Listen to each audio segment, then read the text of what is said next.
আল্লাহর নবীর কলমা ছিল লা ইলাহা ইল্লাল্লাহু ইন্নী রাসূলুল্লাহ। চিৎকার দিয়ে বলেন সুবহানাল্লাহ। আল্লাহর নবী বলেছেন লা ইলাহা ইল্লাল্লাহ, আল্লাহ ছাড়া কোনো মাবুদ নাই, ইন্নী রাসূলুল্লাহ, নিশ্চয় নিশ্চয় আমি আল্লাহর রাসূল। জোরে বলেন সুবহানাল্লাহ। এই জন্য সমাজে রয়েছে নিজে যাকে বড় বলে বড় সেই নয়। বলেন, নিজে যাকে বড় বলে বড় সেই নয়, দশে যাকে বড় বলে বড় সেই হয়।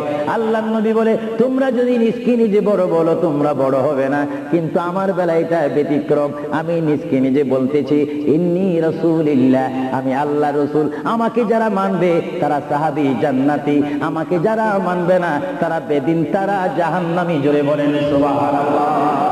আমরা নবী মানতে চাই কি চাই না? আরো জোরে বলেন চাই কি চাই না? যারা আল্লাহ মানে তারা জান্নাতি।